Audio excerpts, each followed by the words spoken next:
And now, live from Pod Cabin in Burbank, California, it's the Allison Rosen is Your New Best Friend show. Tonight, Allison welcomes her guest. He's an actor and composer who has not yet performed any spa-based They Might Be Giants covers. It's Michael Cassady. And he's a writer, comedian, musician, and gumptious passenger who will now be landing the airplane. It's Paul Rust. Chef Jeff is here to announce that he'll be giving out permits to anyone who wants one to open carry a BOFA. I'm her husband Daniel, saying hop on board the Love Bus and say hello to your new best friend, Allison Rosen.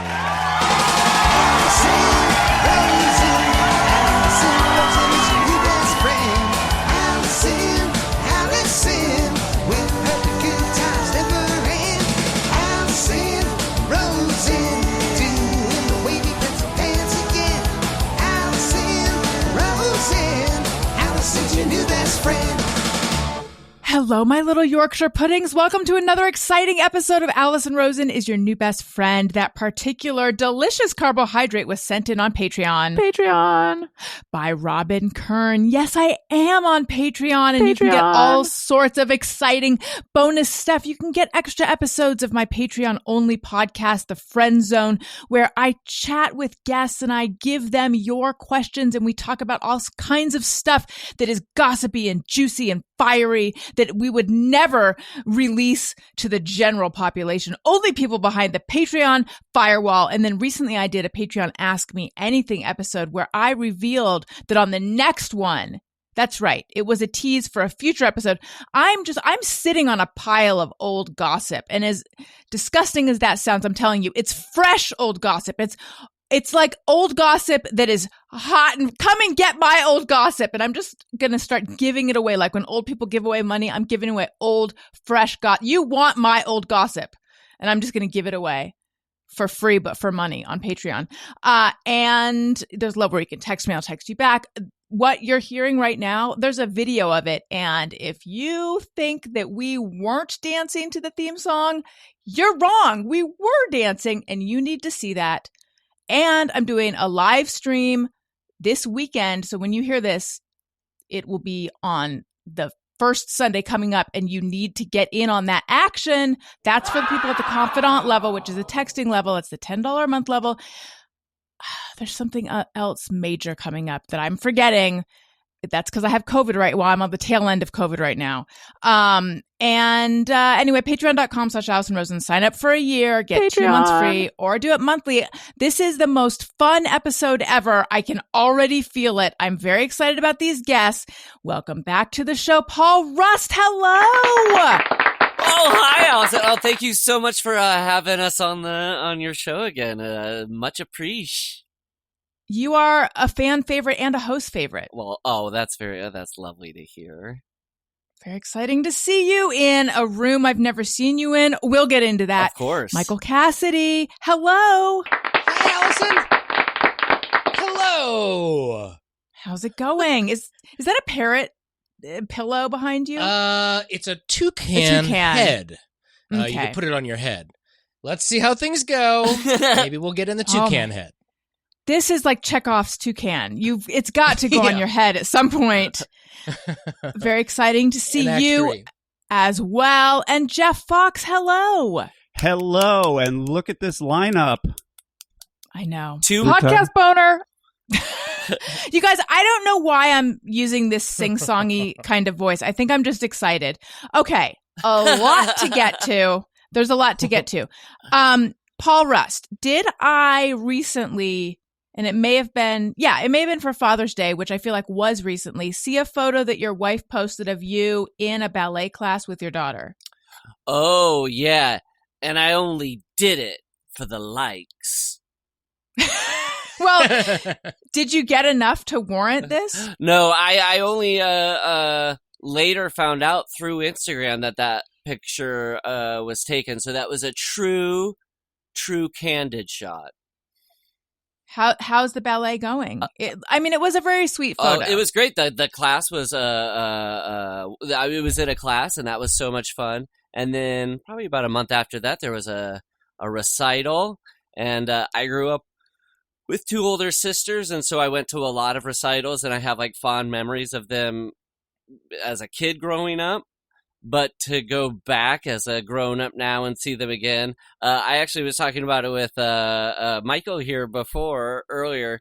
It is really funny because there will be sort of like a grand presentation to the dances at the dance recital, but the eyes and the shoulders don't always sell it. I mean, it's really heartwarming. It's the most endearing thing in the world, and it's from ages like 3 to 17.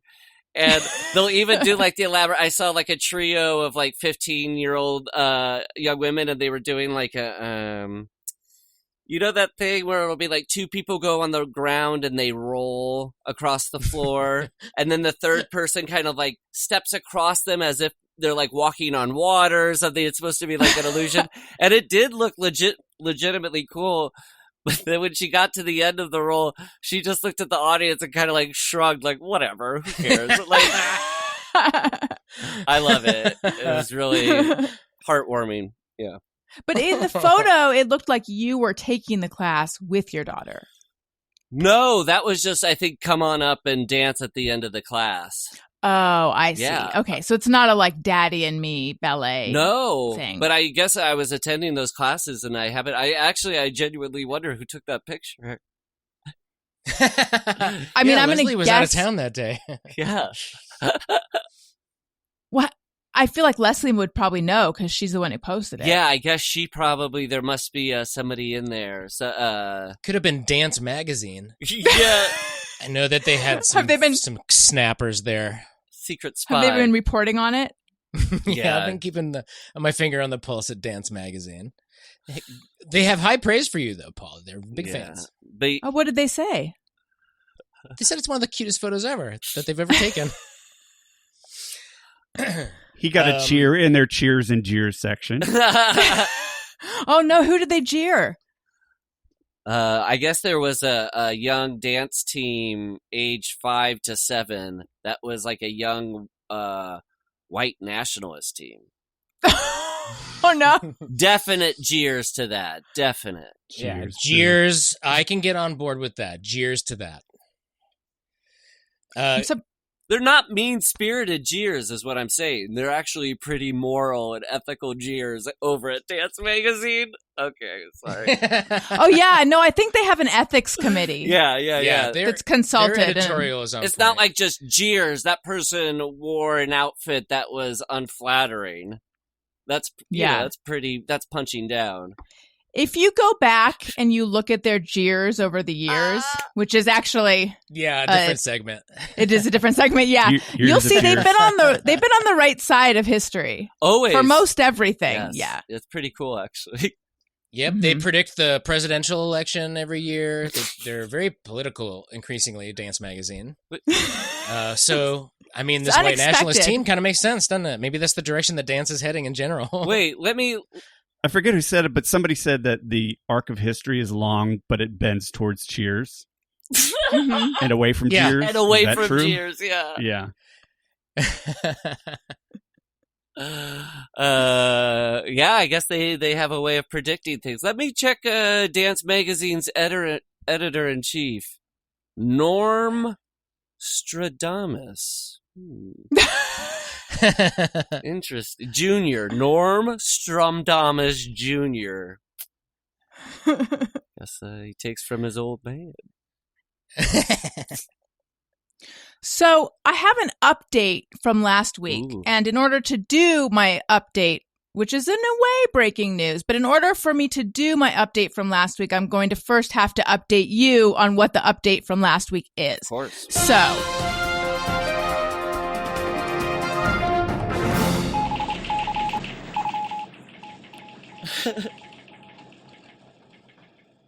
it's not just Dance Magazine that covers news, you guys. It's also sometimes this show. Okay, so Jeff played an old drop of mine wherein I was imitating a humongous insult that from 4th grade. Jeff, Take would a you like to ride share on that? the train. For some reason, this was a big insult in 4th grade. And I had forgotten that sometimes they would just shorten it to so. It's almost like how you call a pig in where you guys are from, I assume. Was there a lot of pig calling in the Midwest? Suey. Yes. Oh, but that is such, I gotta say, an effing stretch on their end. It really was, but they didn't intend it. It's Allison. It's like, doesn't even make sense. Oh no, it wasn't just for me. It was any girl named Allison? No, no, it wasn't just for Allisons, although now I'm going to get a bigger complex. It was just an insult for anyone. It was just a generic insult. The way you would tell someone, like, you stink in 4th grade was you'd say, take a ride on the Soul Train. Or sometimes you'd just go, so wee, like that. So it was it was the weirdest thing. Take a ride on the Soul Train, or just so. And I wondered on the most recent episode, like, was there a racist implication? Because I grew up in like a very horrendous part of Orange County, and by that I mean like homogenous and like they would have probably all been fans of the dance group that we just jeered. I'm exaggerating. I'm exaggerating. That's not fair to the people I grew up with. I'm exaggerating. But they would have bought the tickets like as soon as they were on sale for the young group. They would have been like they just wouldn't have concerned themselves with the politics of this dance group, and when confronted with it, it would have been hard for them to like give up their love of this group, because like but I just love the way they move.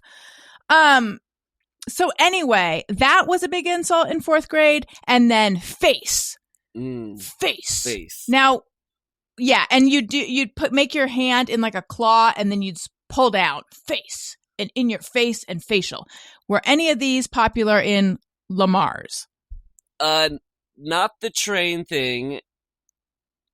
And face, but not the pull down. It was more like just putting your hand up above your face. There wasn't a suggestion that a catcher's mask was being pulled down or whatever.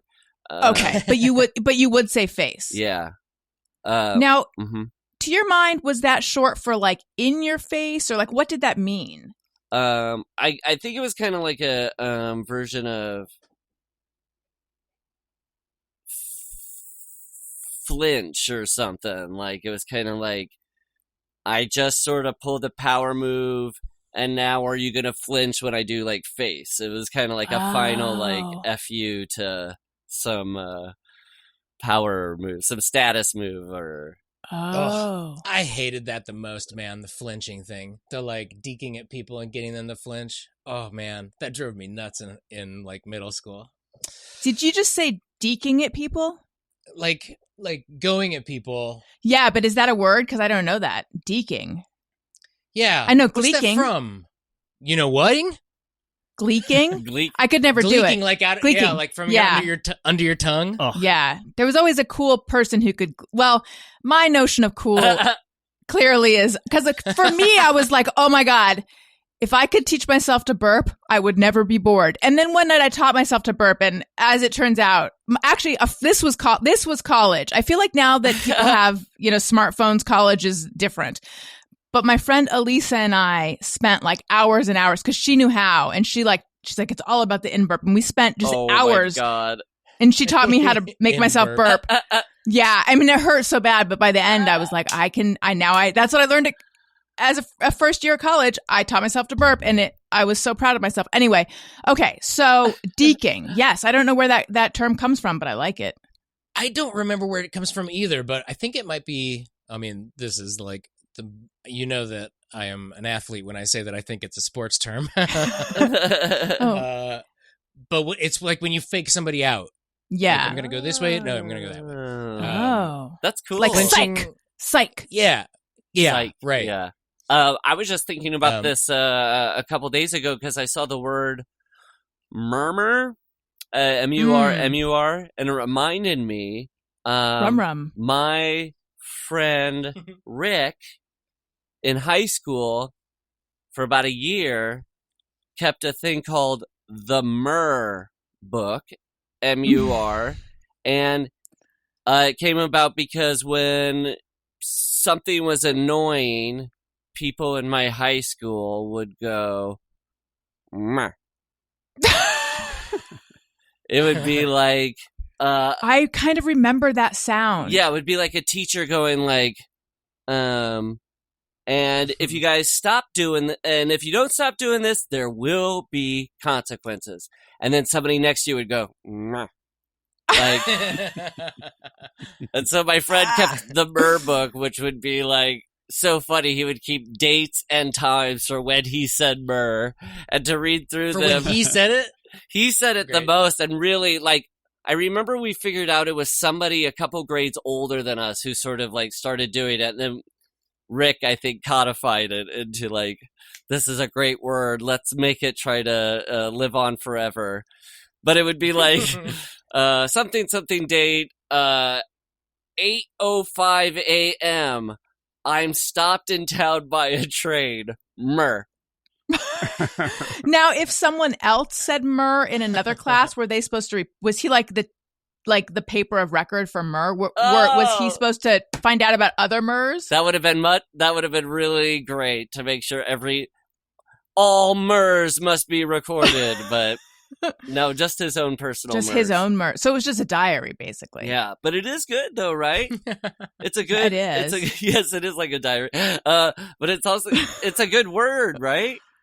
But it's a great word. And the funny thing is that I do feel like I have a memory of that sound. Maybe all teens at some point make that sound. Maybe it's close to meh, like MEH. Yeah. Yeah. I guess. Yeah. I guess.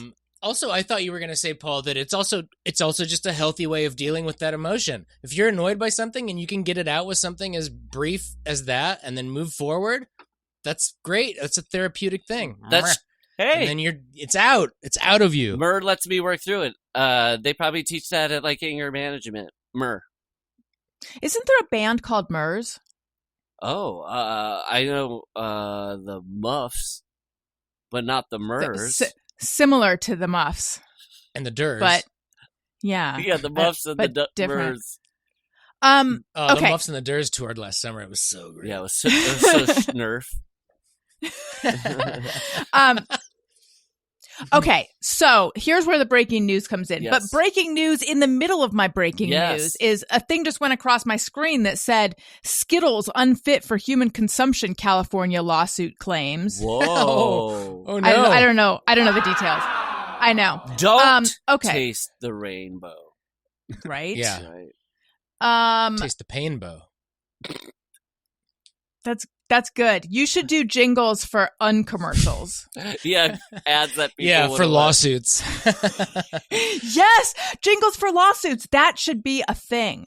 I'm surprised that's not a thing. Mike and I, like, because Board of Education versus... Yes. Mike and I have been friends for, for over 20 years now. But when we first moved to LA, we'd crack each other up with a jingle for a Coke that would go, Coke or Pepsi, I pick both. Gotta pick one. Then I choose Coke. Then I choose Coke. Like, why would Coke want that out there that somebody probably likes them the same, but if when asked, they would, I guess, prefer Coke? That's not the strongest slogan, but jingle. I think the original vision for the end of Mad Men is that's what Don Draper is imagining at the end of when he's meditating. Sorry, Allison, we didn't mean to interrupt. Breaking news. No, it's yes. now. Go ahead. Okay. Breaking news. But can we got to come back to Coke or Pepsi because I have a question. Okay, so I did something which, if you understood the social structure of my fourth grade, you'd understand this is bold. I made a bold move, and I tagged some people that I went to school with. I mean, that is opening Pandora's box. Yes. And here's what I said. I got to find my comment. Oops, I got to put it on. So now it's on top comments. Pune Basarpoo. No, she was high school. I said, super random, like already speaking in the patois of Southern California. But to any of the people tagged in this comment, remember, take a ride on the Soul Train being an insult in the fourth grade. I was in Miss Olson's class. Also, face and facial. These things came up on this episode, and it was determined that they were not widespread. This was in the comments to this episode. Okay. Mm-hmm. Okay, so then, basically, I will read some of the comments, but only one person remembered Take a Ride on the Soul Train. But this is not one of those Mandela effect things. Like, I'm 100% sure that existed. But everyone remembered Face. So, one friend says, absolutely on Face. My husband and I face each other every once in a while, full facial. And then I said to her, do you remember what it referred to? Was it like rip your face off or was it something X-rated? And she replied, ew.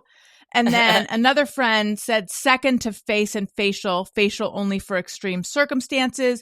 Also, was face burn scrub a thing or just my lunatic family? And I said, I sort of remember face burn scrub. And the gesture was you'd put your hand up and then you'd like frantically wave it back and forth. Whoa. I don't know what that was. Face burn scrub. It was like face burn scrub. That's funny. Again, Patreon, if you want to be able to learn this. Okay, scrub. So here's the friend who remembers. LOL, yes to all! 3 exclamation points. Ooh. And when you said face or facial, you definitely needed the full hand gesture in front of your face. Let's see. And then I said to her, you're the blah, blah. Let's see. I definitely recall a few face gestures, mostly from the Emerald Bay crew. Okay. Anyway, so that maybe it's a little disappointing, but that was the breaking news. So then after this, though, I had a dream that I walked into a place and I ran into one of them, and then I turned and everyone was old, like old like we are now. And then it was like, slowly I realized like, oh my God, it's all the faces of people that I went to school with. Like I had wandered into a reunion of people I went to 4th grade with. And then I turned and it was one of them, one of the guys in those comments. And I like collapsed into his arms. Like he and I were together and I'm like, and I was like, wait, but I'm married. And then I woke up. You're married? Duh, married. You look like you've been showing box, man. Also from high school. So anyway, I guess what I have to say is don't engage, don't invite your 4th grade into your comment section if you don't want to mess with your psyche. Yeah, right. And you know, they say in your dreams, in your psyche, all those people they just are you. They're you. So you were seeing yourself as a 4th grader grown up. Opening the door to the psyche thing, I never had anxiety dreams about college, being back at college, the college where Mike and I met. And then this would have been a year before COVID happened. I went and visited college. Ever since, I've had anxiety dreams about being back at college, and if I could take back that trip, I would. It's not worth the dreams. They really suck. I hate them. That's weird.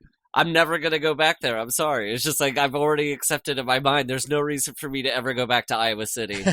What was the trip for, and what happened on the trip? The trip itself wasn't traumatic. It was like going back to watch some theater and just be a guest at a festival. And then what have the anxiety dreams been like? Like what are they the typical ones? Yeah, just like it's funny because it's very close to Mike graduated a year before I did. And so my senior year was a little like restless. Like, I wish I could be moving on to the next thing. Why am I still here? This feels like I'm done. That was in real life. Yeah. In retrospect, I go, oh, that was like probably the predominant feeling was I wish I was out in California with my buddies who I met here in college. Why am I still at college? And then when I went back there, now I think I think I have that dream now when I'm restless and anticipating another thing, and I feel like I'm in senior year, and I'm like, why am I not in California with my buddies? Feelings. Got it. Interesting. Yeah, okay. And then you wake up in a bed full of all of us buddies. Yeah. And you go, but I'm here with my pals. At first I thought you said all of us buddies, but what if or you said that, but I thought you said olives. Like, what if I woke up in a bed full of olives? It makes sense now. Yes. I was in a bed of olives the whole time. But if you are in a bed of olives, do you imagine it's black olives, Kalamata olives, green? Like, which ones? Or marbles, right? If you were in the dream, you would probably think you're just on a bunch of goddamn marbles. Sliding Yeah. sliding around. Marbles everywhere. Yeah. Yeah, but olives, I guess olives are a little mushier. Right.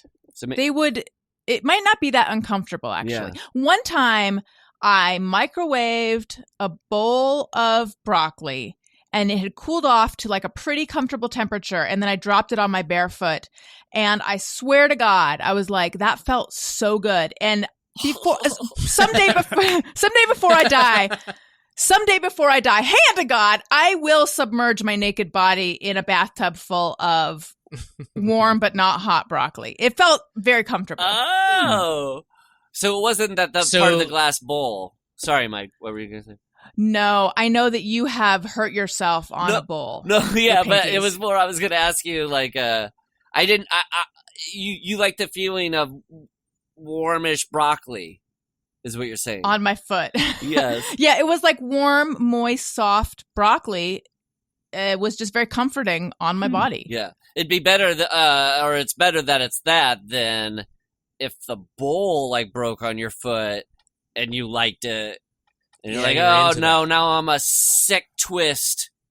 Right. That would be... But you're a normal twist who likes... Do you think it had anything to do with the fact that it's like food that you prepared and food that you had made hit you and you felt taken care of and at home and warm? Or is it like, listeners, if you see Allison out and about and you have some warm broccoli, throw it at her skin because she's going to love that. She will feel so relaxed. No, don't do that. No, I think it's, I think maybe you're onto something, that it had to come from me. Because I think if someone else had done it to me, it would have caught me off guard. Like my son, Elliot, keeps doing this thing where he'll sneak up on me and then give me an aggressive hug where he tries to choke the life out of me. Oh. He's not trying to, but like, and I've now asked him to stop, and I can't figure out exactly what it is I'm afraid of. I think what I'm afraid of is that my natural reaction is to sort of like jerk and throw my arms out, and I'm afraid I'm going to like elbow him. Right. That's my rationale, but also I just hate it. I just don't like being surprised with someone, tackling me, even though he's only 5. I hear you 1,000% on this. My daughter does the same thing. Hers is mostly a volume surprise. But there's also that, yeah. And finding you unawares and screaming or just kind of jumping into your space. Yeah. Oh my gosh. It's so difficult to keep that in a fun place in your mind. Yes, that was cool. I feel over and over. It's pretty hard. I feel really guilty about it because they are my children and they're trying to have fun and be sweet, but it involves a lot of things physically that I find deeply unpleasant and sometimes painful. You know what? Wow, very well said. Yeah, my daughter hasn't done surprise scaring me stuff, but I'm sure it's right around the corner. Oh, just wait. It's right around the corner. The thing that I don't care for, that's sort of like in my space kind of thing. And I had it with my nephews as well when they were growing up. Like, if a kid is sort of near me and they're like mouth, teeth, get too close to my skin, it really makes my skin crawl in a way that, like, I feel bad I'm having that reaction, but yes. It is a biological reaction that I can't, like, not have. I just, like, I get, like, a weird, I guess goosebumps is the word. It's just, I'm like, ugh. The heebie-jeebies? Heebie-jeebies, yeah. Do you get skeeved out? I know they're not R.L. going to bite Stymies. me. It's probably just some like primate brain thing of just like feeling like I shouldn't have like open mouths near me, opening and closing. So wait, did you say this does happen with your daughter sometimes? Yes, yeah. Yeah. So I keep actually that specific thing has been happening to me. Elliot keeps getting really close to me and like pushing his little nose into my face, and I feel just a tiny little hard nose and little nostrils and like sometimes into my mouth. And then I just said Elliot. And then Owen came up and like I felt his little teeth push down onto my lips, and I'm just like, it's too much. There's too much orifices on my face. Yeah. And like just kind of it's fluids. It's like Rigby had like a licking thing for a while. She would like lick your arm, like sneak up and lick your leg or something. Yeah, Elliot which is like, went you through hear that in isolation? That's kind of funny actually, but as a pattern, it's like interminable. Was she also but we like love them? Was she also like licking like not like the wall or the couch or things like that? Because Elliot was doing that a little bit. Her brother more so, but yeah, a little bit. It was mostly for her about the person's reaction, I think. That's my opinion. Yeah. It's tough. When we were in Tucson before COVID took us all down, we were at dinner outdoors, and what happened? Elliot likes to play a game where he will say, try to kiss me. And then I try to kiss him, and then he kind of like pushes my face away, which I've since realized he and I should not play any sort of wrestling games, because if he and Daniel want to do that, fine. But I don't enjoy anything like that's just not the kind of play he and I should engage in, because I don't like it at all. Okay. Gotcha. And I shouldn't be encouraging it. So I don't mean I don't want him to do it. I just mean I'm not. It's like that's not fun for me. So 100%. Yeah, I hear you. And gotta have boundaries. Yeah, and like with the pushing on my face, oftentimes I'll be like, be gentle, be more gentle. So anyway, so we're like in with Daniel's mom and dad and Owen. In my mind, there were more people. It felt like a bunch of all the people from fourth grade are there. So I go and I'm like, I kiss Elliot on the head, and he's like, wait, try to kiss me. And I'm like, okay. And I go to kiss him. And as I get closer, he just goes, boom, with his head and headbutts me into the mouth. Ooh. Wow. It hurt a lot. Like my lower lip like banged into my teeth, and I was stunned because like in pain. Damn. And I just kind of I went like, that hurt. And then of course I wanted to yell at him. But instead I just went like, I walked right into that one. And then I sat down, and I kind of had to collect myself, because I was like, why am I having such a strong reaction? Because somebody really punched you in the mouth with their head. Yes. It was a cute kid, but you just got punched in the mouth. Front of the head hits from a kid, and back of the head hits from a kid are, and I've heard other people say this, the greatest practices in like control of temper and like react. There's something, again, like it's like must be primal of like, I don't like the back or fronts of skulls being used to hurt me in any way. Yeah. Dude, you're totally right. It's a lizard brain thing where, and like, or like for me, part of it is like fingers being grabbed and yanked and pulled in a direction, or them moving my body. I have this lizard brain thing of like, oh my, I just like, if I didn't take a second to think about it. Yeah, totally. Are taken, yes, during those points. Yeah. Well, at the end of the day, we can all agree we're great parents. I'm very patient and kind. Yeah. This is making me feel so much better, though, to know that we all have this like urge, because sometimes I feel like, what's wrong with me that I basically am like, don't touch me that way, because then like sometimes Daniel will come up and put his arm on me, and I'm like, Yeah, like, no, But hey, good thing he's figuring that out with you guys. and not some lunch lady, right? Yes. You don't want him going and goosing the lunch lady. Goosing a lunch lady. It's also right. partly it's like we want to. It's like, hey, don't do this to anybody. It's not just about me, right? It's don't do this to people. When I'm not around, are you doing this to people? Don't do that. Right. Well, so I did actually have a conversation with him about like, you know, not only did that hurt, but like it's not nice to make someone think you're going to do something nice and then trick them. Yeah. So we did have a conversation about that, and I think he got it. But yeah. Oh, in addition to Mike saying that we're good parents, we're all good parents.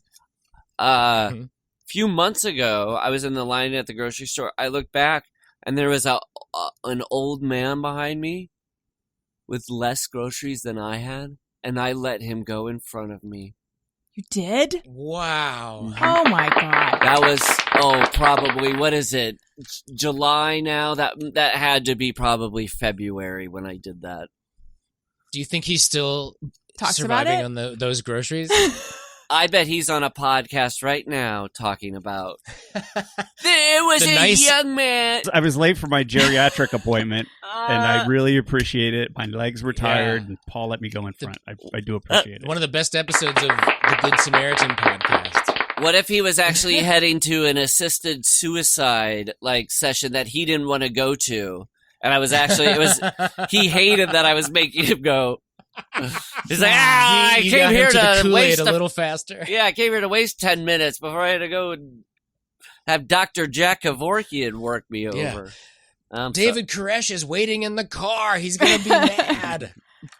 Okay. Boy, don't you wish Dance Magazine had been shadowing you that day? Nice guy, Paul. In the wild. Dad's in the wild. That'd be a good Dance Magazine. Dads in the wild. Dads, they're just like us. Dance dads. Well, speaking of groceries, yes. Don't you dislike having to go out and get groceries when you want to make dinner? Because wouldn't you rather just have the stuff delivered in like pre-proportioned? Look, you guys know where this is headed. It's headed to HelloFresh. With HelloFresh, you get farm fresh, pre-portioned. I always say pre-proportioned, but it turns out it's pre-portioned. I'm giving an extra And think of the time you could save. Speaking of saving time, HelloFresh. You get pre-portioned ingredients and seasonal recipes delivered right to your doorstep. Skip trips to the grocery store because you don't always know that Paul Rust is going to be there letting you cut in front of him. That's like a once-in-a-lifetime thing. Count on HelloFresh to make home cooking easy, fun, and affordable. That's why it's America's #1 meal kit. You can choose from 55-plus weekly options featuring, as I said, pre-portioned, high-quality ingredients picked at peak ripeness. HelloFresh delivers fresh quality produce from the farm to your door in less than a week, so you can savor summer flavors right from home. Select meals from the Taste of Summer series that are sure to become everyone's new favorites, like the Old Bay shrimp and sausage boil and family-style grilled steak lettuce wraps. Bust out the grill on a nice warm evening and make dinner from HelloFresh's cookout collection with recipes like melty Monterey Jack burgers. I really enjoy doing this. And it's also, if you, like me, are looking for activities to do with your kids, Elliot has already announced that he wants to be a baker. He wants Owen to be a chef. Owen has said he doesn't want to be a chef. He's only 3. I don't think he understands that this is Elliot's plan for when they grow up, but Elliot is super into cooking. And so I like to get him involved in doing this. And it's just like a fun thing to do on an evening. I cannot recommend it more highly. Go to HelloFresh.com/bestfriend16 and use code bestfriend16 for 16 free meals across 7 boxes and 3 free gifts. Again, that's HelloFresh.com/bestfriend16 and use code bestfriend16 for 16 free meals across 7 boxes and 3 free gifts. Again, HelloFresh, America's #1 meal kit. Okay. Hey! We did it. So this room that you're in, Paul, which is a brand new room for yours truly, has been in your house the whole time? The whole time. I got a call, and the police were like, the basement. It's inside the house. Wow. Get out while you still can. There's a basement inside the house. And I ran out, and I looked behind me, and the basement was holding a knife. Oh my God. And you chose to still live there even though there's a knife-wielding basement? In California? You're still in California with a basement? Yeah, well, in Zodiac, there's that freaky part where Jake Gyllenhaal is creeping around in a basement and he realizes, like, hey, a killer has a basement. Well, there's not many basements in California. So that is to say, Jake Gyllenhaal has been in my basement and he killed me. Oh my God. I don't know. That's dumb. I'm sorry. That was stupid. No. We have a basement. Yes, I have a basement. I've made it my little office down here. And but if people see the video, they'll see that there's some silver heating tubes going this way and that. It sort of looks like it's something like a steampunk. It's so cool. Is this no, where you not do cool. Decidedly not cool. I think it's cool. Wait, is steampunk not cool anymore? Well, last I checked in, it was, but that was 19 years ago. Let me check with my water-powered watch. Oh, don't burn! You always burn yourself with the steam. Ow! Ow! Ow! Ow! Ow! I always forget to turn down the steam heat. Here, let me cool you down with some broccoli. Allison, Allison. So thank you. Allison, do you know Eva Anderson? You should you should have her on the show. She was in our sketch group, A Kiss from Daddy. Okay. And she's a writer. You two would hit it off like gangbusters. That's the truth. I'll share her Eva's the best. information with you later, but she wrote a really funny sketch once when we were in a sketch group at the UCB theater. It was a sketch where a guy comes running back to his room and he's like, "Oh, dude, you gotta help me out. I told a girl I was steampunk." His roommate's trying to get him ready to convince a girl that he's steampunk. Then she comes by and, hey, you know what's gonna happen? These guys try to look like he's steampunk. It's pretty funny. That sounds hilarious. Yeah. So wait, is this the basement from which you voice? Are you Beef Tobin? Beef Tobin. When we COVID no, I'm Ham Tobin. Ham Tobin. This is for anyone who doesn't know what we're talking about. You are a voice on the Great North, which Wendy Molyneux, who is a fan, another fan favorite and a regular on the show. That is her show with her sister Lizzie Molyneux. Wendy and Lizzie are the best. And, they are fun. And I, just like you guys are college friends, Wendy and I are college friends. Oh my God, that's funny. So cool. We should have like a Big Ten conference style meetup. Yes.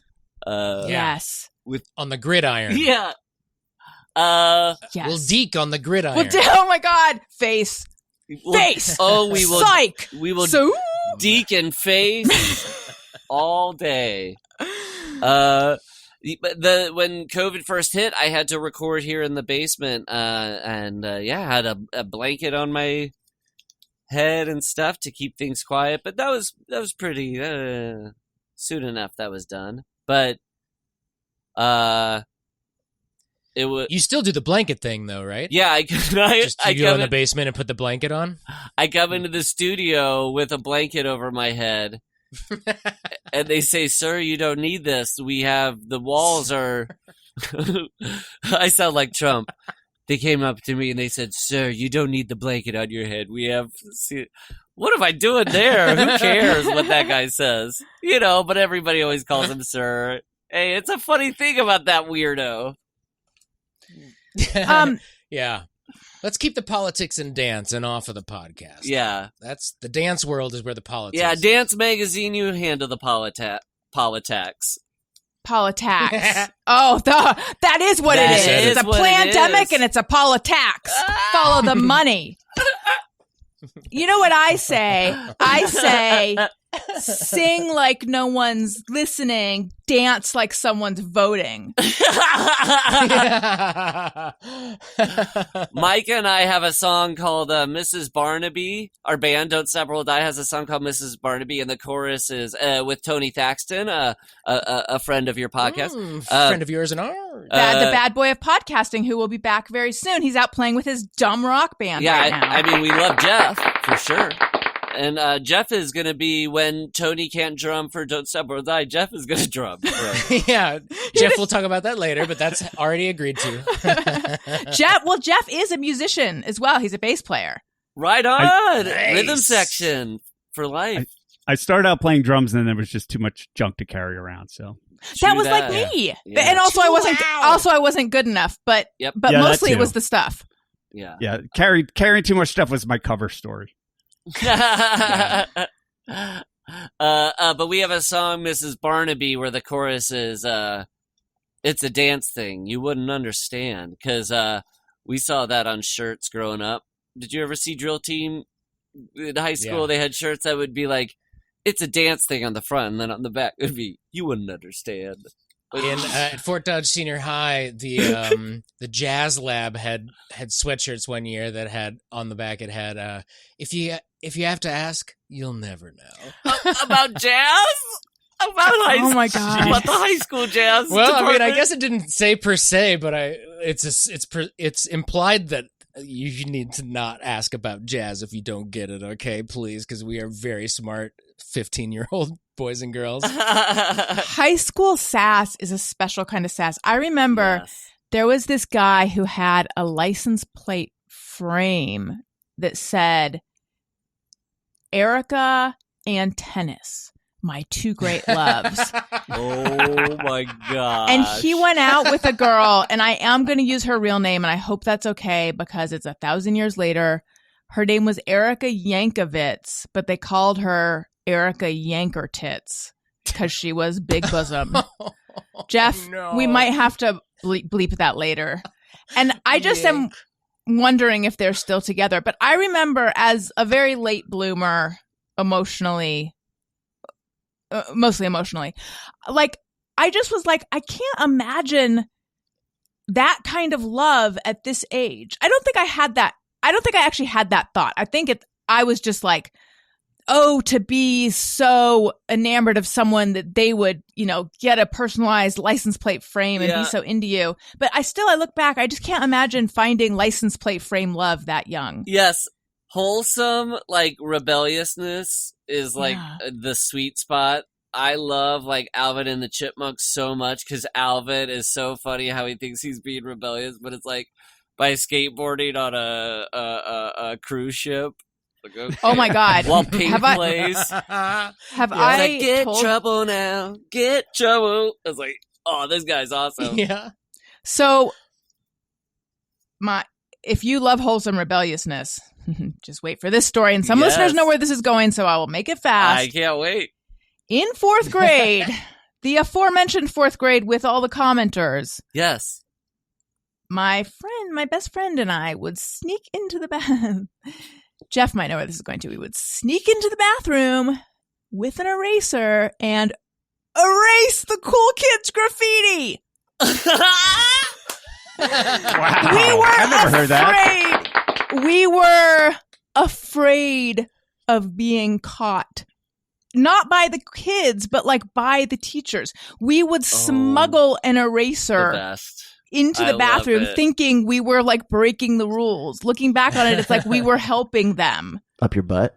It was like we would, because she was in the other class, so we would like make plans to meet in the bathroom with an eraser. My gosh. Oh, the janitor's gonna hate this. We gotta do it real quick and do it extra good.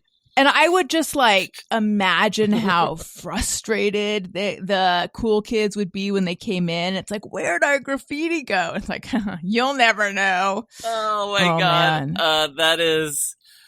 You're putting the janitor out of work. We were scabs. You're starving his children. That is really, really. Sass is really the word for it. That really is the word for it. High school sass. It's very passive aggressive too. I like it. When you were talking about the like, the person blooming early and people being conscious of that, I remember thinking in junior high, I am so glad that there isn't a clear transparent like section of my pants in my groin area. An erection panel? Or just, a window into like my underwear section, or that there wasn't a window in my underwear, or that I had to wear really tight pants so that everyone in my class and everyone at school could be conscious of how much I was growing or not growing. Shrinking.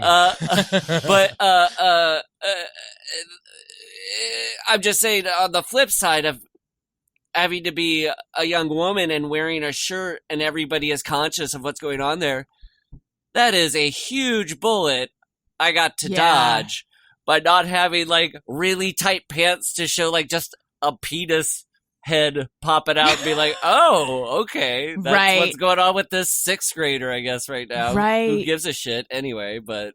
No, but I do have... It's funny because boys talk about that being such a formative time, and yet I only have one memory, but I'm sure if this guy knew that I still am holding this memory in my head. But I do remember this one boy in like somewhere between... It was 7th or 8th grade... with an erection somewhere near a bathroom, like with his hands kind of like making a tent, like trying to like cover the situation with his hands. And I just remember like kind of clocking it. And like it's still in my head. But he was cool, so it didn't matter. Nothing will draw attention away from your boner like putting your hands over it and waddling down a hallway. This'll do it. We'll just make a little teepee over the top. Yeah. I'm just making a teepee with my hands, folks. What do you do? There's nothing you can do with an erection in school. Right. What do you do? Just hope that like it goes away by the time you have to change classes or something? Kinda. Yeah, that was an element of it for me. Trying to talk yourself down before the class change. I mean, the most heated what's that Reese Witherspoon and Matthew Broderick movie that was about an erection in high school? Erection. Yeah. No. It's Election? Hold on, I might have misread it. I was just looking on IMDb. I was severely misled by the title of that movie. Well, it's cool, too, because her name itself, because I'm a big fan of that movie, the L-I, a flick, looks like fuck. Like that's a little funny joke throughout. When you look at all the posters, it looks like F-L-I-C-K, just looks like, There was a cool punk band called Hagfish, and their album title was called Buick Men, but it was actually F-U-C-K space M-E, and they wrote graffiti around it that you and your friend would wipe away rightfully to make it look like Buick Men. I didn't know that. I remember the name Hagfish. Hagfish. Alexander Payne, who did Election, also did Citizen Ruth. Did you ever see that movie? Love Citizen Ruth. Me too. Yeah, when Laura Dern, I think her introductory line in her scene is yelling at a guy in another car, "You can suck the turds out of my ass."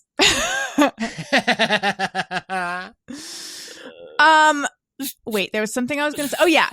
What was I going to say? Something I was going to say. Oh, yeah, wait, no. One more thing, though. Yes. But didn't you have, like, changing in the locker room and stuff? Because that, I remember being, like, as a preteen, that was sort of an uncomfortable time.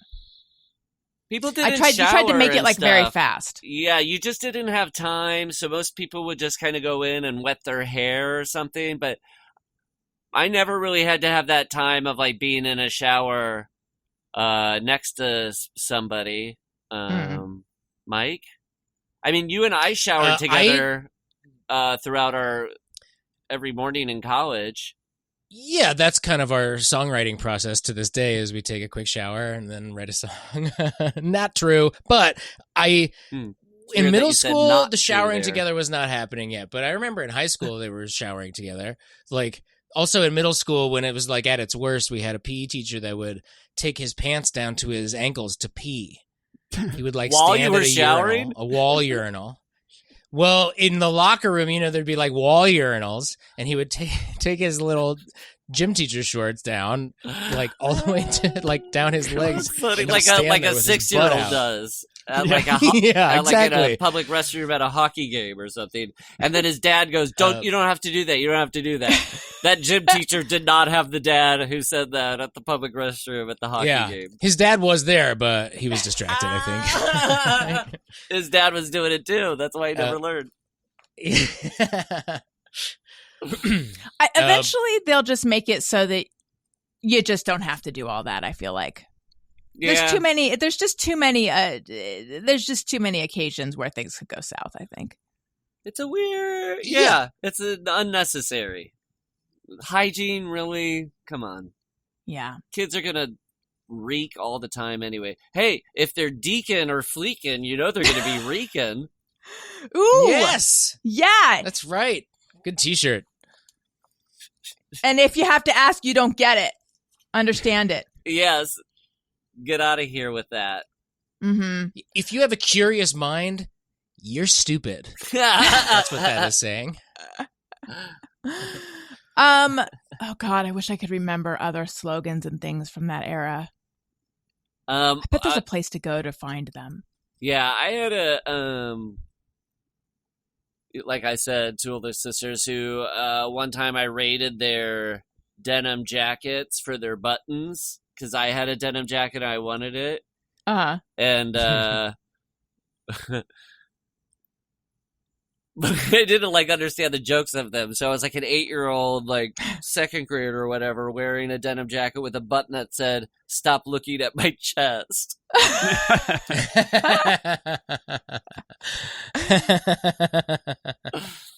It wasn't hilarious. This, but I remember stuff at Spencer's Gifts being like, I go from 0 to bitch in 4.5 seconds.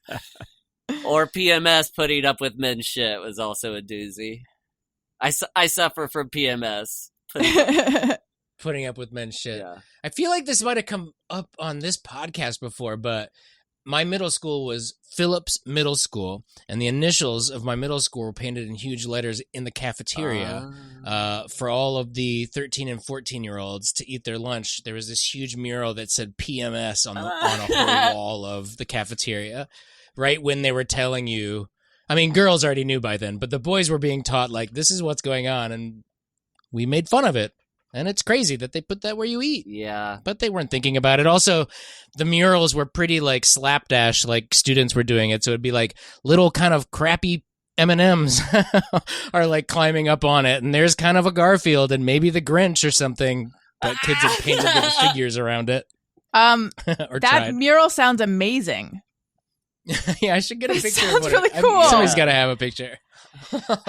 Listen, guys, from cringing at the pump to getting an eye-popping check at your favorite restaurant, inflation is hitting us all where it hurts, and it really hurts. That's why I started using Upside. Upside is an incredible app for anyone who buys gas, groceries, or dines out. With every purchase, I'm earning cash back thanks to Upside. I don't know if you're familiar with Upside. I was not familiar with Upside until recently. It's actually this very cool app where you can earn cash back. It's like a rewards app, but it's cash back. And so the way you use it, when you are out and about, or even if you're just in your house, you open it up and it'll show you businesses around you that are offering cash back. So it'll be like restaurants or gas stations or grocery stores. And it tells you how much. So if let's say it's a gas station, it'll say it's giving you, this much per gallon back. It'll estimate about how much you'll get if you get gas at this place. And then you go and then it gives you the cash back. And it's one of those no-brainer things of okay,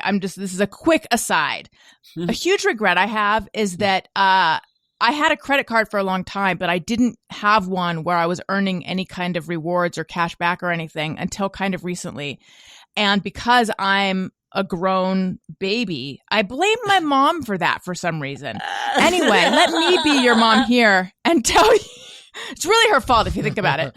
Let me be like a mom here and tell you, try Upside because You're leaving money on the table. To get started, download the free Upside app in the App Store or Google Play. Use my promo code Allison and get $5 or more cash back on your first purchase of $10 or more. Next, claim an offer for whatever you're buying on Upside. Check in at the business, pay as usual with a credit card or debit card, and get paid. In comparison to credit card rewards or loyalty programs, you can earn 3 times more cash back with Upside. You can cash out anytime to your bank account, PayPal, or an e-gift card for Amazon and other brands. Upside users are earning more than $1 million every week. That's probably why they have a 4.8 star rating on the App Store. Download the free Upside. I suspect that's why. Download the free Upside app and use promo code Allison, ALISON, to get $5 or more cash back on your first purchase of $10 or more. That's $5 or more cash back on your first purchase of $10 or more using promo code Allison. Okay. Hey. Would you guys like to do a segment that I haven't done in a million years? Woo! $1,000,000-year-old segment? It's a million. I know. It involves dinosaurs. Wait, when were dinosaurs? How long ago were dinosaurs? I don't know. That stuff I'm terrible, really. Jeff, you must know. 6,000 years. Oh, yes. I read that in a book somewhere. Okay. Exactly. So this segment predates dinosaurs. It's Topic Sombrero. It's the Topic Sombrero. We asked for topics and you sent them in. It's the Topic Sombrero. Now pick a topic and let's begin. It's the Topic Sombrero.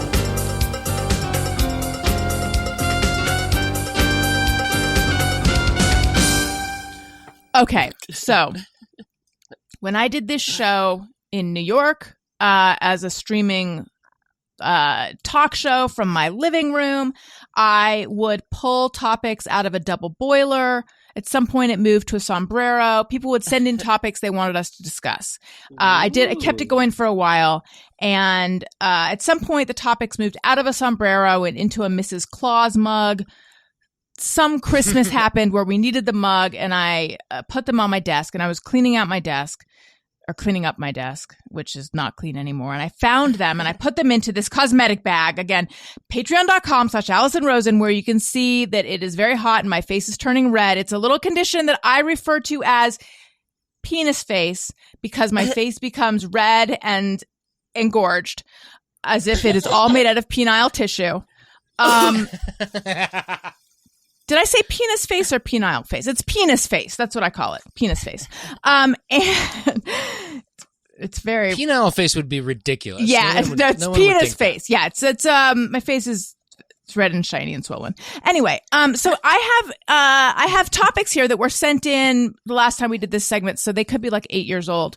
So I don't know what I'm going to pull out. Now, normally I would have a guest pull one out, but it's got to be me. But I'm going to channel your hands. Okay, here we go.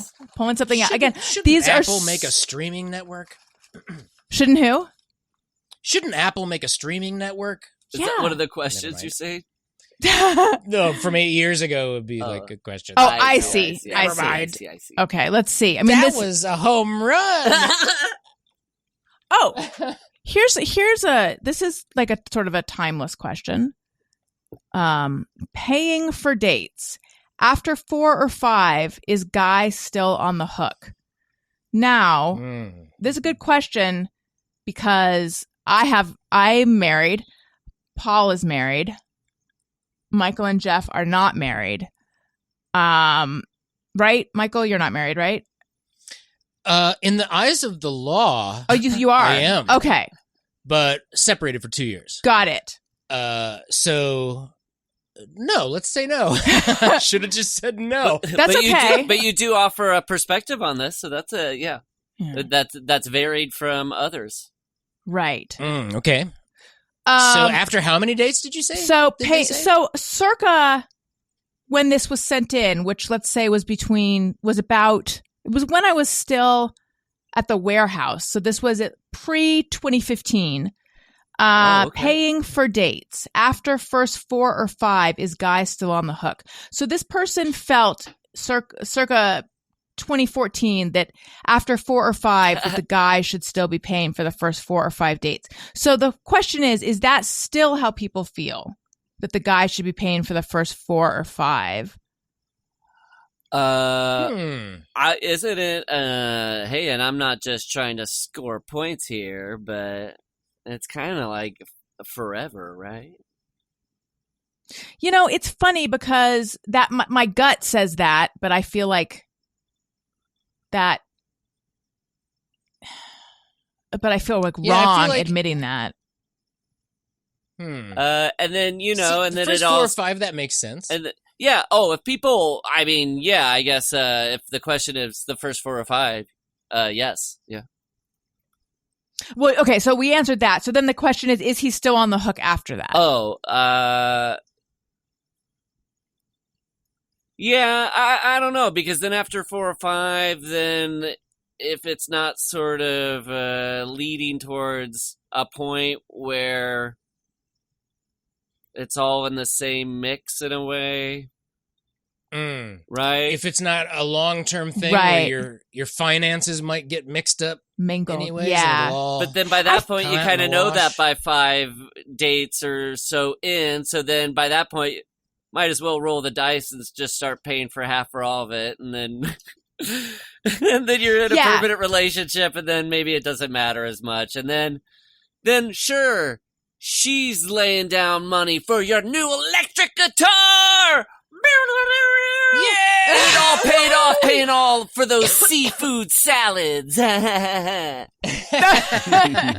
just became like man cow here in the last 5 seconds.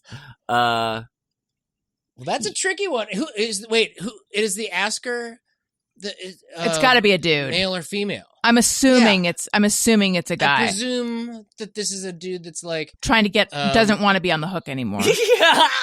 That's my assumption. Yeah, he's looking for permission to stop on the paying. hook. Just feels like a very male description. Yeah, of on the hook is already kind of a loaded way of putting it. A little crass. Also, it's like, well, if you're saying you're on the hook, she's not where it's at for you. Like, you won't feel like you're on the hook if it's feeling right. That's no, oh, that's like so kind wise. of like what you were saying, Paul. That's true too. Yeah, that's a wisdom bomb.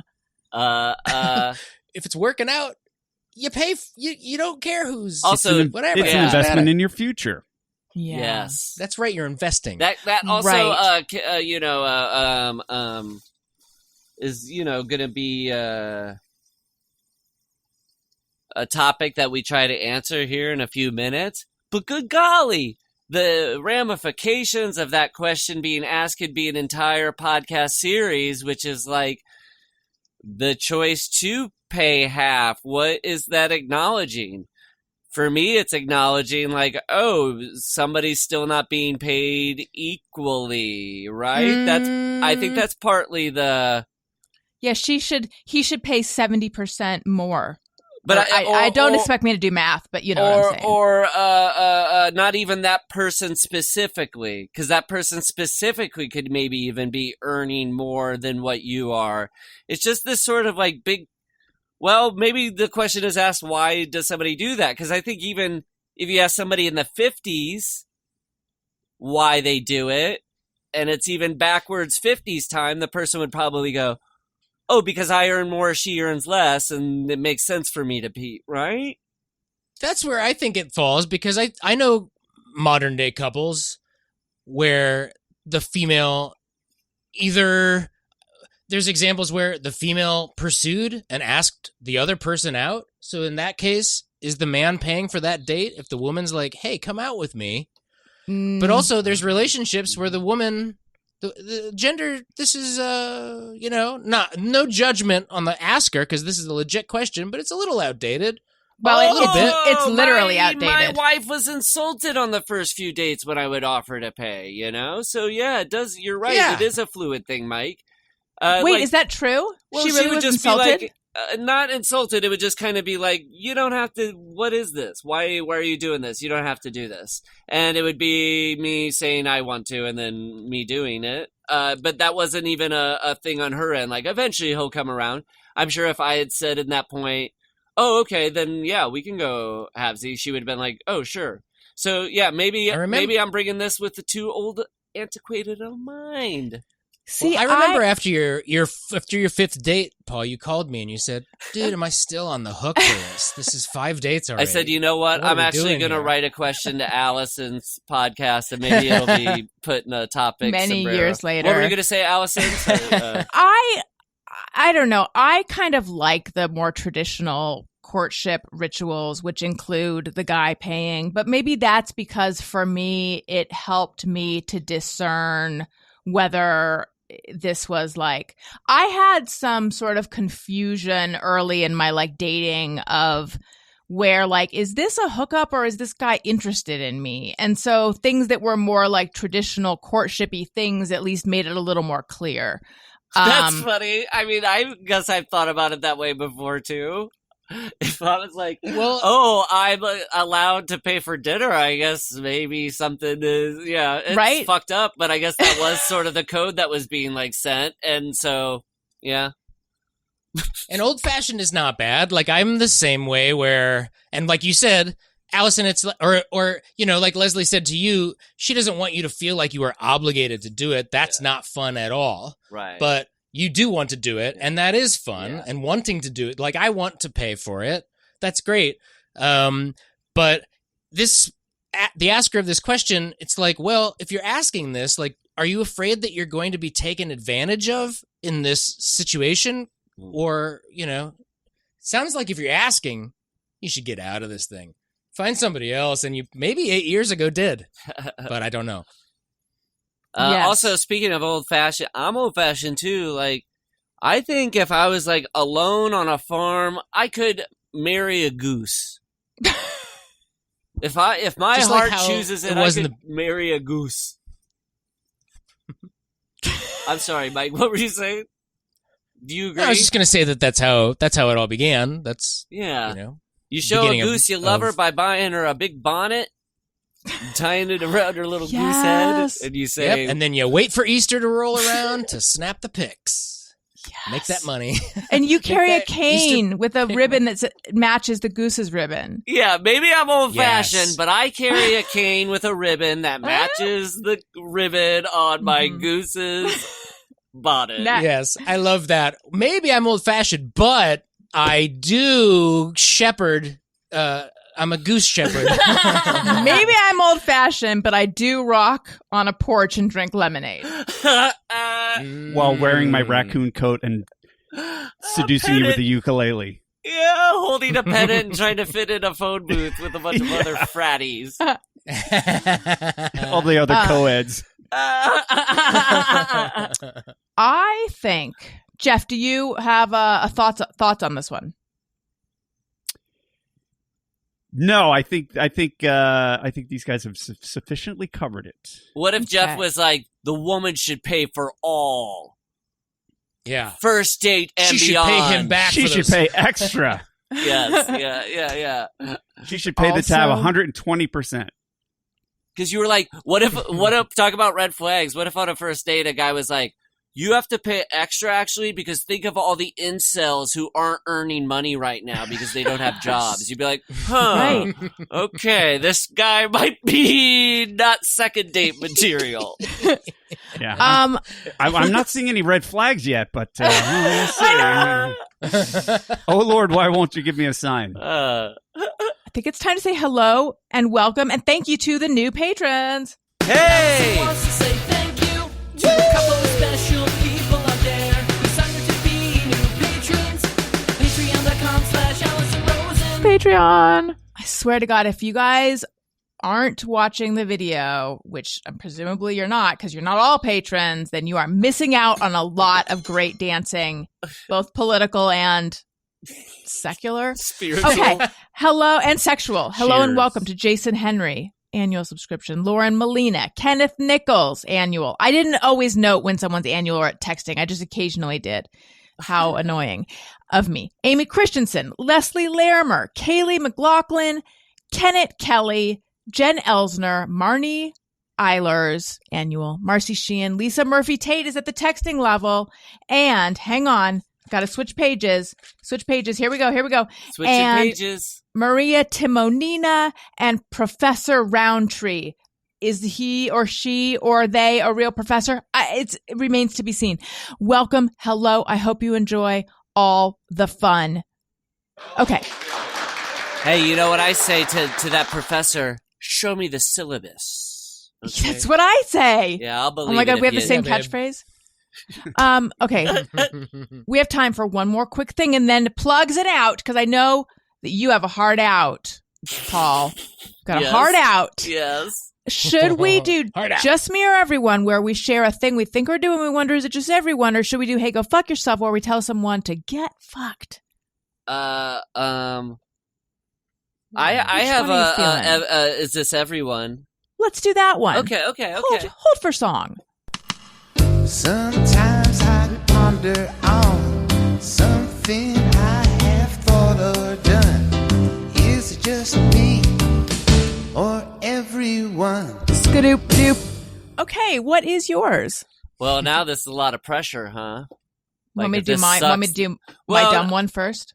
No. I'll go for it. I Okay. just because I don't want to put now. You have to go on the chopping block or anything. But I mean, I was gonna throw myself on that grenade for you, but no, you blow yourself up. what if you threw yourself onto a grenade and your head landed right on a chopping block? Oh boy! my God. That'd That'd be God. like a The irony. the idiot. meh. That was the deleted lyric from Ironic. Allison Alanis Morissette. So mine, all it was, okay, whether it be YouTube mainly, an algorithm that chooses things for you, when it chooses, look, I know everybody's gonna say, you can turn it off. You don't have to have videos suggested to you. But I like it, okay? Yeah. I like that aspect. But that means I'm finding myself not clicking on things because I don't have to see, because I've been burned before. Maybe I click on a Schmogan Schmexperience clip. Then for the next month, I'm inundated with Schmogan Schmexperience. Like I said, I know I could just turn off things and put in keywords, but I like that the algorithm does deep down and give me some videos that I do truly want to see. So I'm in a bind with the algorithms. Ooh, that's a good one. That is a good Just Me or Everyone. Yeah, That- is it just me or everyone just totally complicated by the algorithms? Is that your question, or is your question, is it just me or everyone that gets served Schmogan clips? Ooh, that's a sub. Schmogan. That's a sub one. Sub question, yeah. I am not having it on YouTube, but on Instagram, Mhm. somehow Yeah. it is serving me tons of clips of people posting about their super old dog that they just said goodbye to. Oh, is get me an- out of that nightmare. Oh, no. It is an endless just stream of the most heartbreaking clips ever. And finally today I clicked on it because I'm like, this must end, or this will be the thing that takes me off social media. And so I clicked it and hit it, and it said that it'll show me less stuff like that. And it's like, we're showing this good. because you engaged with one video that I accidentally watched. It's the same thing as you. It's like, it has become a nightmare. So yes, the algorithm has decided that it wants me to walk into the ocean or something. Yeah, the Instagram algorithm that effed me was, so I want to watch one joke Colin Jost tells, right? But now I gotta see every tabloid thing about Scarlett Johansson? I signed up for Jost Yeah, jokes, you're not in. Johansson tabloids. What is this, Right. Dance Magazine's paparazzi department? department. I don't think they have departments for paparazzi. They might. They probably do. They probably have a robust paparazzi department. Yes. How else That's half the budget at Dance Magazine. Right. Yeah. Just get the snaps. What about you guys? Have you been algorithmically shenaniganized? Algorithmized. Mm-hmm. I'll notice it on YouTube. I'll notice that about when on the Roku or similar, if my account gets signed into instead of the kid's account, then I start getting the bleed. The bleed of children's entertainment comes into my grown up Gmail where my business emails are, or like YouTube will come up like that. Yeah, that's a little tough. Yeah.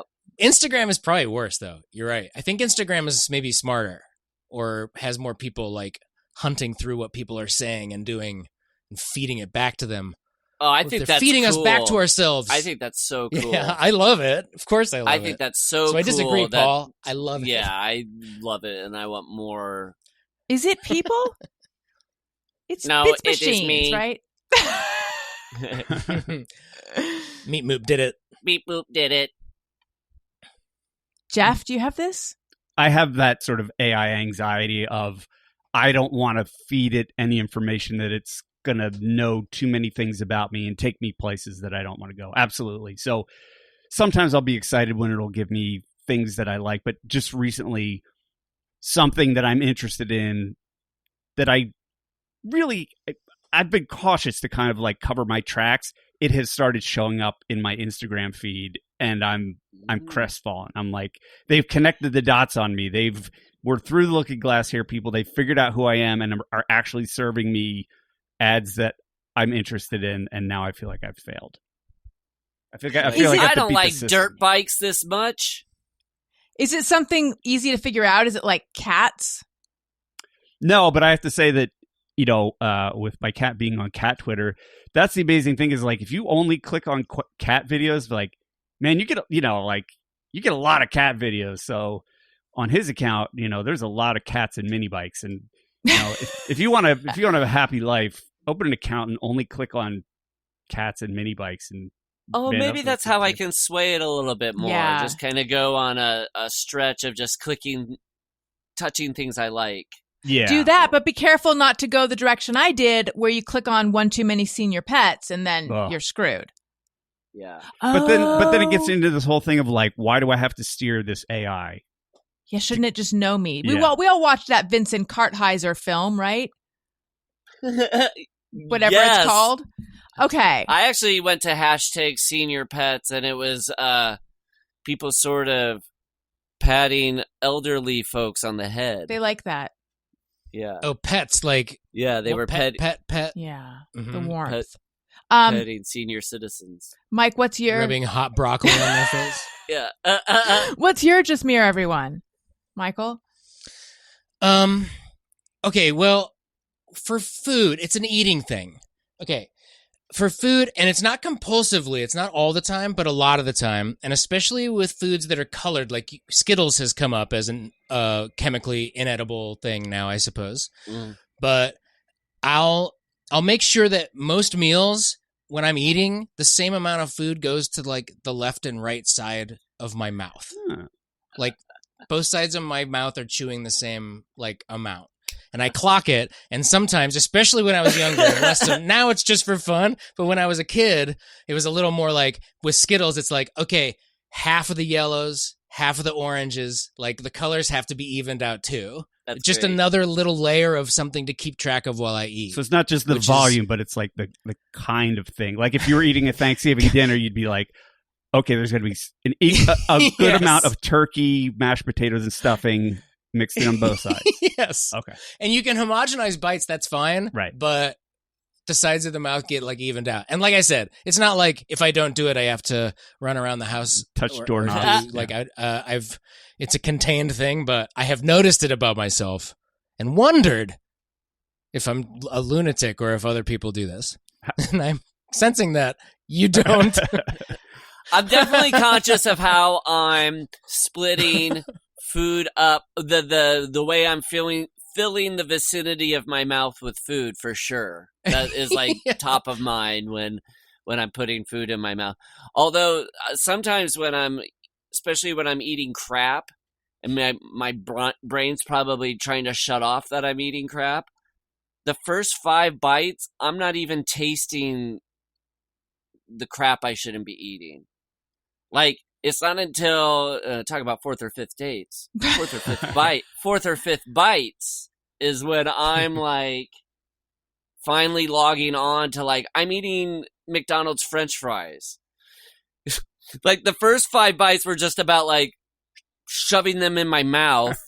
And then around bite 6, I'm like, oh, I should be tasting these and enjoying these, not just like having the action of shoving in my mouth. So you try to get them like through the metal detector before they're caught, before like the shame metal detector goes off to go, bad boy, why are you doing this? I run through the metal detector, then I stop and I look back and I see nobody's coming after me. I'm like, okay, now I can safely walk onto this train with a bomb. I don't do that.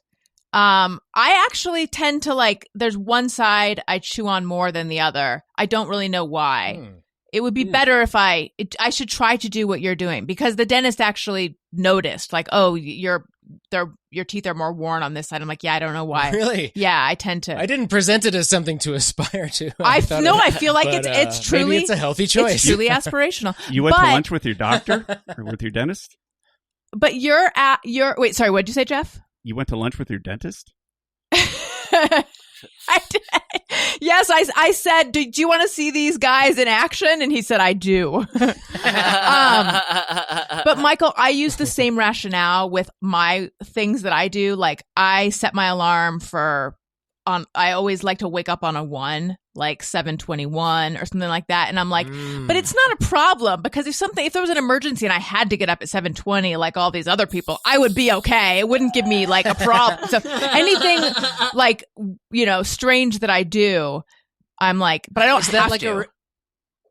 Sorry to interrupt. Is that like a reverse like discount thing where you see 7:01 and you're like, oh, I got to sleep a little later? It's like, it's $9.99. It's not $10. No, like, I got up at 7. It started because I don't know if all snooze buttons, but my first alarm clock the snooze was 9 minutes. Mm-hmm. So it started as like a way to make it, then I'd be getting up at like whatever, 7:30 or something. But then it turned into like, everyone else gets up at, on a 0 or a 5. So I'm just like the man isn't telling me what to do. I did the same thing, but do you remember there were some really bad digital clocks where when you were setting the time, they would just, the numbers would just be flying. They would just scroll through super fast. And I was doing that. And I was trying to stop it, and it stopped at like 7:01. And I just, and I had already done a lap where I was like trying to get it to exactly 7. And then the second time I was like, what do I care? It's 1 minute, And then that became my thing. After that, like it was 7:01 for so long. And then after that, every time I would set a clock, I would set it to 7:01. No, we have the same thing. I love that. But for a different reason. But it's for a different reason. Yeah. That's so cool. I used to do the back track from 2 snoozes time. I think mine was 7 minutes, so 2 was 14. So if I had to get up at 6:30, I would set it for 6:16. Mm-hmm. Smart. Wow. We're all down to the wire. We're all geniuses. Listen, I am speaking of time, I'm seeing the time. Paul, tell everyone where they can find you. Oh, well, my Twitter at Paul Rust. But also, Michael and I right here, we're of the band Don't Stop or We'll Die, and we have a podcast called Song a Week, where every Wednesday we come out with a brand new, fully produced Don't Stop or We'll Die song. And that's where, you can definitely find us in terms of music and jokes and la-la-las. Mm-hmm. Little taste. Yes, and you guys have a show coming up, too, on August 4th, yes? Yes, Thursday, August 4th. At the Lodge Room. Wonderful. With and your friend and ours, Tony Thaxton, will also be playing with the great band Townland that evening. Yeah, double duty. And the Sloppy Boys. What? And Don't Stop or We'll Die. Great Bill. And Michael, where do we find you? You can find me at Michael Cassady, at Don't Stop or We'll Die. Check out ticket links to that show at the Lodge Room, August 4th. That's going to be a blast. And Jeff, what about you? You can find me on Twitter at Colonel Jeff Fox. But why would you want to do that when you can follow my cat, Big Louie the Cat, on Twitter? Hey! He's much more Big fun Louie. than I am. He's so cute. Follow me at Allison Rosen on Twitter and Instagram if you like what you're hearing. Even if you don't, make sure you're subscribed. Leave us a nice comment on Apple Podcasts. Listen to my other shows, Childish and Upworthy Weekly. I already mentioned Patreon. And Patreon. I forget what I'm forgetting, but you know all the stuff. Listen to Monday's episode with Daniel. It is a fun one. And thank you for listening. I love you. You matter. Goodbye. Hey, do you know about the Allison Rosen Show? We had a good time